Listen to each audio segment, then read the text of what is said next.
أينما تكونوا يدرككم الموت ولو كنتم في بروج مشيدة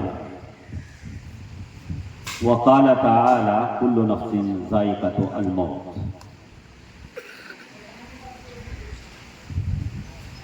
موت سے کسی کو رستگاری ہے، موت سے کس کو رستگاری ہے، آج وہ کل ہماری باری ہے۔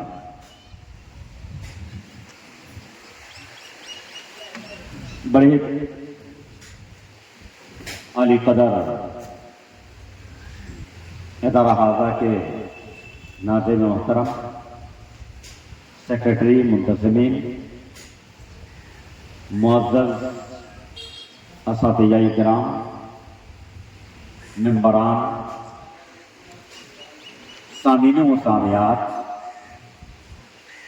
اور سامنے بیٹھے ہوئے اس چمن کے چہکتے مہکتے بلبلوں، عزیز طالبان، اللہ رب العزت کا شکر ادا کرنا چاہوں گا جس ذات باری کی توفیق سے یہاں تک رسائی ہوئی ہے اور ایسی بابرکت مجلس میں اپنی شرکت کو مستحکم بنانے کی توفیق حاصل ہوئی ہے۔ فللہ الحمد و شکر۔ حاضرین، آج کی مجلس کی نوعیت دیگر مجالس کے اعتبار سے الگ ہے۔ جیسا کہ ناجب جلسہ بھی بات کر رہے تھے، تعزیتی جلسہ، جس شخصیت کی یاد میں ان کے دعا کے لیے یہ مجلس قائم کی گئی ہے، ایک مدت پہلے تقریباً 35-36 سال پہلے اس ادارے کے قیام کے بعد جو انہیں دشواریاں آئیں، وہ غیروں میں وہ دم کم تھا، یہ اپنوں کی بات تھی۔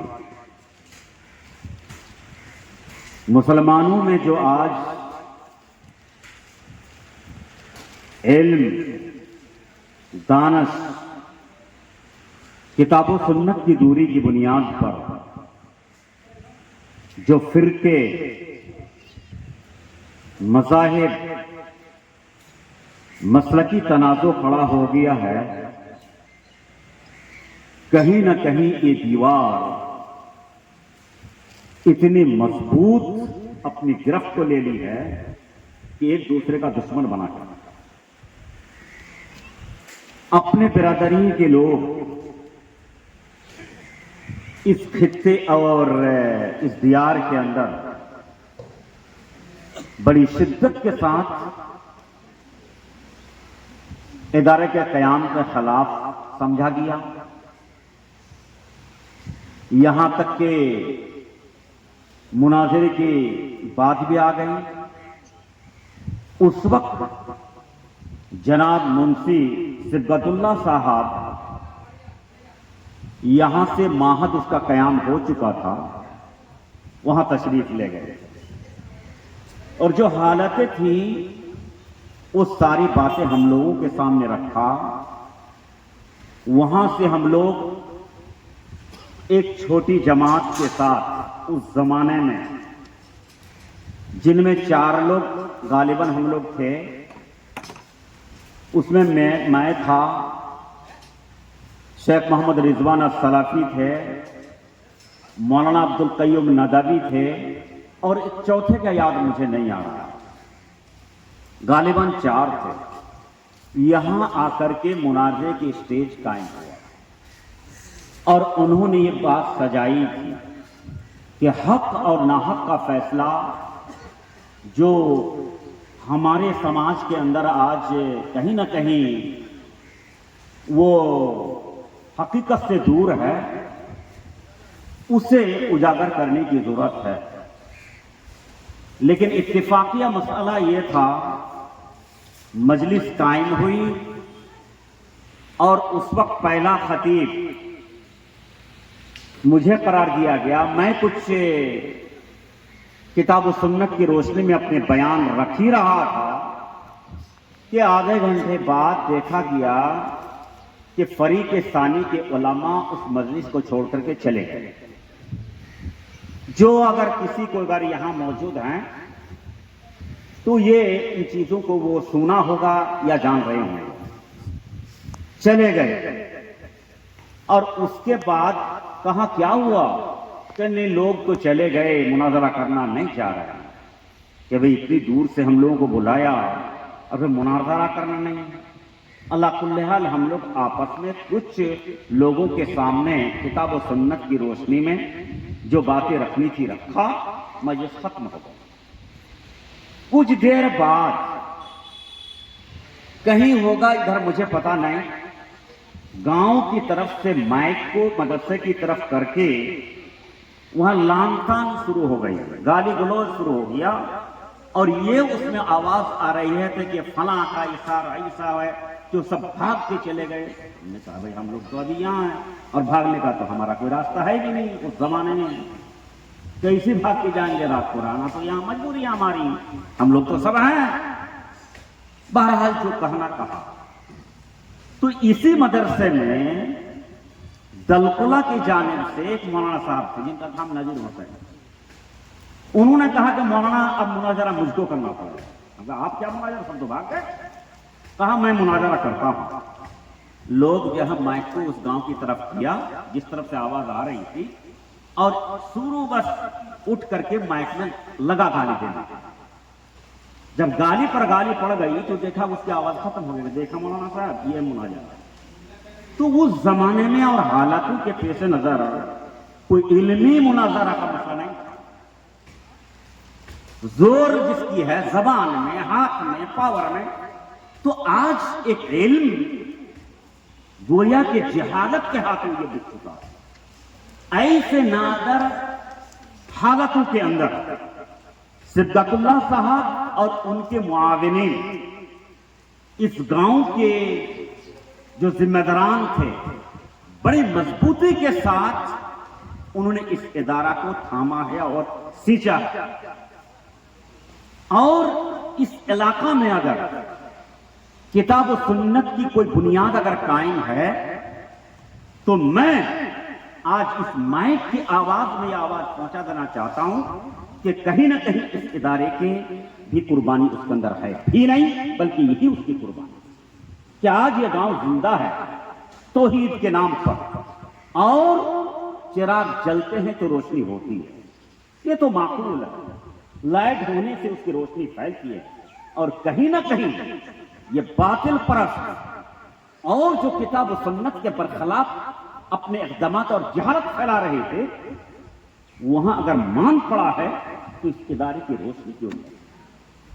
میں اپنی عقیدت پیش کرنا چاہتا ہوں اس اہم شخصیت کو جن کو لوگ منشی اور بعد میں حاجی صدقت اللہ رحم اللہ تعالی رحمتہ واسعہ کے نام سے جان رہے ہیں۔ اللہ رب العزت سے دعا ہے کہ اللہ رب العزت اس ادارہ حاضہ کو اور توحید کے نام پر، کتاب و سنت کے نام پر جو انہوں نے اپنی قربانی پیش کیا ہے، اللہ رب العزت اس کے بدیل کروٹ کرت میں انہیں جنت نصیب فرمائے اور اس کے قبر کو اللہ نور سے بھر دے، اللہم آمین۔ حاضرین، مختصر انداز میں جو مجھے آپ کو پیغام دینا ہے، مجھے بڑا خوشی ہوئی یہ سن کر کے کہ انہیں کے ایک فرزند رشید، ان کا نام بتایا گیا تبریز عالم صاحب، ہے نا؟ جی جی، تبریز عالم صاحب، آپ ماشاءاللہ، اور انہوں نے یہ کمان سنبھالا ہے۔ میں ان سے بھی کہنا چاہوں گا کہ جو قربانی آپ کے والد محترم نے دیا تھا اور وہ ذمہ داری آپ کے کندھے پہ آئی ہے لوگوں کے سہمتی سے اور ان کے اتفاق سے، اس کو پورے طور پر جواں مرضی کے ساتھ اللہ کے واسطے یعنی اس کو برقرار رکھنا ہی نہیں بلکہ اس کو آگے لے جانے کا عزم و ارادہ آپ کے اندر ہونا چاہیے، اور انشاءاللہ ہوگا۔ اور اس کے ساتھ ساتھ میں اس گاؤں کے ذمہ داران اور ادارہ حاضہ کے اراکین ممبران سے بھی گزارش کرنا چاہوں گا کہ دیکھیں، جب بھی کسی کو کوئی ذمہ داری دی جاتی ہے تو اس ذمہ داری کے سلسلے میں صحیح حدیث کی روشنی میں نبی کریم صلی اللہ علیہ وسلم کی ہدایت ہے، وہ ہدایت صحیح بخاری میں ملے گی، آپ کو صحیح مسلم کے اندر ملے گی کہ الدین والنصیحہ۔ نبی کریم صلی اللہ علیہ وسلم نے فرمایا کہ دین کا لب و لباس اور خلاصہ تقاضا یہ نصیحہ ہے، ایک دوسرے کی خیر خواہی ہے۔ صحابہ کرام نے کہا کہ اللہ کے نبی من نصیحہ، یہ نصیحت سے مراد کیا ہے آپ کی؟ نبی کریم صلی اللہ علیہ وسلم نے فرمایا للہ ولرسولہ ولکتابہ ولأئمۃ المسلمین وعامتہ۔ نصیحت اللہ رب العزت کے لیے، مطلب یہ ہے کہ اللہ رب العزت نے آپ کو جس طریقے سے زندگی گزارنے کا طریقہ دیا ہے اس طرز کو اپنائیے، اللہ رب العزت کی وحدانیت کو پر اپنا عقیدہ مضبوط بنائیے، شرک سے دور اور پرہیز کیجیے اور ان کے احکامات کو اپنی زندگی میں بجا لائیے۔ وَلِرَسُولِهِ کا مطلب یہ ہے کہ رسول پر ایمان رکھیے، وَتَصْدِيقُ مَا جَاءَ بِهَا الرَّسُولُ صلی اللہ علیہ وسلم۔ اللہ کے نبی نے دین کے شریعت کے جو مشن آپ تک پہنچایا ہے اس کی پوری تصدیق بھی کیجیے، زمانی طور پر، قلبی طور پر اور عملی طور پر، اور اس کی کتاب حکیم قرآن کریم کے احکامات کو اپنے اوپر فالو کیجیے۔ اور چوتھے نمبر پر ولأئمۃ المسلمین، جو مسلمانوں کا لیڈر ہو، ائمہ ہو، رہبر ہو، ان کا خیال رکھنا، ان کے ساتھ تعاون کرنا، مدد کرنا۔ ہم اپنے ائمہ، اپنے کمانڈر، اپنے ان چیف، اپنے سردار کے ساتھ تعاون کیسے کر سکتے ہیں کہ آپ تعاون اس حیثیت سے کر سکتے ہیں اگر وہ شخص آپ کو جائز کام کی ہدایت دیتا ہے، کہتا ہے، تو اس میں آپ ان کی اطاعت کیجیے، یہ ان کی مددگار ہے۔ وَلَا يُخَالِفُهُ، کسی بھی معاملات میں ان کی مخالفت پر انسان اپنی جرات نہ کرے۔ یہ ضابطہ ہے شریعت محمدیہ، شریعت دین کا۔ لہذا اپنے ذمہ داران ممبران سے، گاؤں والوں سے، اطراف و جوانب کے جو ہے لوگوں سے میں کہنا چاہوں گا کہ جو ذمہ داری آج اسی صبغت اللہ صاحب کے بیٹے تبریز صاحب کو ملی ہے، یہ ان کا ہاتھ، ان کا دماغ، ان کا چال، ان کی چلن ایک صحیح سمت کے اندر اسی وقت آگے بڑھے گا جب آپ کا ایک مضبوط ہاتھ ان کے سروں پہ ہو، آپ کا کندھا ان کے کندھا سے مل کر کے کام کرنے کی کوشش کرے گا۔ میں اس کی آگرہ اور اپیل کرنا چاہتا ہوں، چونکہ یہ توحید کا چراغ ایسی جگہ میں ہے جہاں شرک عام ہو چکا تھا۔ اللہ رب العزت نے یہ توفیق وسیع، یہ چراغ کبھی بجھنے نہ پائے، مان نہ ہونے پائے، آئے دین ان کی روشنی بڑھتے رہے، یہ اچھا، یہ آرزو، یہ امید ہے میں جلاتا ہوں اور اللہ سے دعا بھی کرتا ہوں۔ ساتھ ساتھ کوئی بھی ادارے کی کامیابی کے پیچھے کئی کارن ہوتے ہیں، اس میں اہم اراکین تین ہوا کرتے ہیں۔ ایک ذمہ داران، ناظم، سیکرٹری، ممبران، اور دوسرا پارٹ اساتذہ اکرام، معلمین، معلمات، اور تیسرے بچے ہوتے ہیں۔ تینوں کی اپنی اپنی صلاحیتیں آپس میں میل جول اگر رکھے تو لوگ کہا کرتے ہیں میسالا روٹی والے کھوئی بھال لگے۔ جب تک یہ اتحاد اور اتفاق آپ کے خیالات میں نہیں پایا جائے گا، ذمہ داران اپنی ذمہ داری کو محسوس کریں۔ جو ضروریات ادارے کی ہے اساتذہ کی ہے، بچے بچیوں کی ہے، ان کی طرف ان کی نظر ہو، نظر